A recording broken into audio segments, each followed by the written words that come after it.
ini dimulai, pastikan kamu sudah mengklik tombol like, subscribe, lonceng, dan sidang jemaah Jumat yang dirahmati oleh Allah. Kemudian kunci yang ketiga untuk meraih ketenangan dan kelapangan hati itu adalah bertaubat dan berserah diri kepada Allah Subhanahu wa taala. Setiap manusia pasti pernah berbuat dosa dan kesalahan. Obatnya hanya bertaubat kepada Allah. Orang yang berdosa kemudian ia bertaubat kepada Allah ibarat orang yang kotor kemudian mandi. Hal itu harus segera dilakukan. Jangan menunggu dosa itu hingga berkarat dan berakibat kepada kerasnya hati. Selain bertaubat, jika kita ingin tenang dan lapang hati, harus berserah diri kepada Allah Subhanahu wa taala. Apapun yang datang darinya, kita terima dengan segala keikhlasan. Berprasangka baiklah kepada Allah, sebab di balik sesuatu yang kurang kita senangi ada rahasia besar dan kebaikan yang hendak Allah berikan. Ingatlah, apapun yang diberikan Allah kepada hambanya itu pasti baik, sebab kurang baik itu hanya menurut pandangan kita saja. Mari kita simak juga jaminan Allah bagi orang yang tawakal dan selalu berserah diri kepadanya. Wa may yatawakkal 'alallahi fahuwa hasbuh, innallaha balighun amrihi. Siapa yang bertawakal kepada Allah, niscaya Allah akan mencukupkan keperluannya.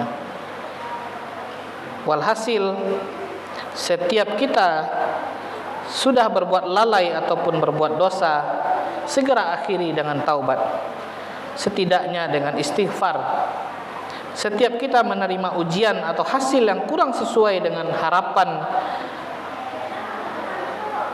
segera serahkan kepada Allah Subhanahu wa taala.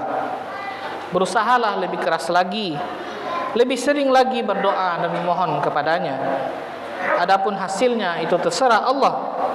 Syukurilah setiap apa yang sudah Allah berikan kepada kita, besar ataupun kecil, sebab dengan syukur nikmat Allah itu akan bertambah. Dengan berserah diri, hidup akan menjadi ringan tanpa beban. Ibnu Athaillah pernah berpesan, jangan pernah memikirkan sesuatu yang sudah dijamin oleh Allah, sebab itu bukan urusan hambanya. Dipikirkan pun hanya akan membuat beban.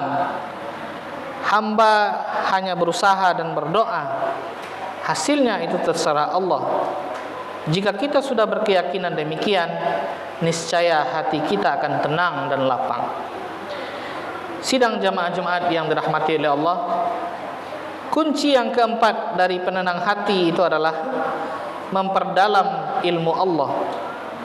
Tak bisa kita sangkal sempitnya hati kita akibat kurangnya ilmu Allah dalam hati kita.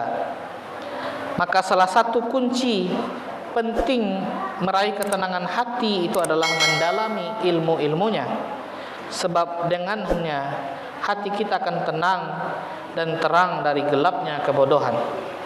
Karena itu, selagi ada waktu, tuntutlah ilmu Allah, perdalamlah ilmu Allah, niscaya hati kita akan lapang dan terang. Ingatlah, ilmu itu cahaya yang selalu menerangi pemiliknya, sekaligus menuntunnya ke jalan keselamatan. Sidang jamaah Jumat yang dirahmati Allah, yang terakhir, kunci yang kelima dari ketenangan hati itu adalah selalu menolong sesama. Sebagaimana hadis yang sudah disampaikan dalam mukadimah khutbah di atas, orang yang selalu menolong kesulitan orang lain, maka dia akan ditolong pula oleh Allah. Siapa saja yang membukakan kesulitan sesama muslim, maka Allah juga akan menghilangkan kesulitannya pada hari kiamat nanti. Bukanlah ketika mendapatkan pertolongan orang lain hati kita akan menjadi senang, Maka begitu juga yang dialami oleh orang lain itu saat ditolong oleh kita. Maka mulai dari sekarang perbanyaklah membantu orang lain. Niscaya kita juga akan mendapatkan pertolongan dari Allah Subhanahu wa taala. Kita simak kembali sabda Rasulullah sallallahu alaihi wasallam yang telah kita bacakan tadi. Man kana fi hajati akhihi kana Allah azza wa jalla fi hajatihi. Wa man farraja an muslimin kurbatan farajallahu azza wa jalla anhu biha kurbatan min kurbillahi yaumil qiyamah. Jadi siapa yang menolong kebutuhan saudaranya, maka Allah akan menolong kebutuhannya. Siapa saja yang membukakan kesulitan sesama muslim, maka Allah juga akan membukakan satu kesulitannya pada hari kiamat. Hadis riwayat Ahmad. Sebab itu mari kita tebar kebaikan. Sebab itulah kebaikan yang akan kembali kepada kita. Tolonglah orang lain, niscaya kita akan mendapatkan pertolongan.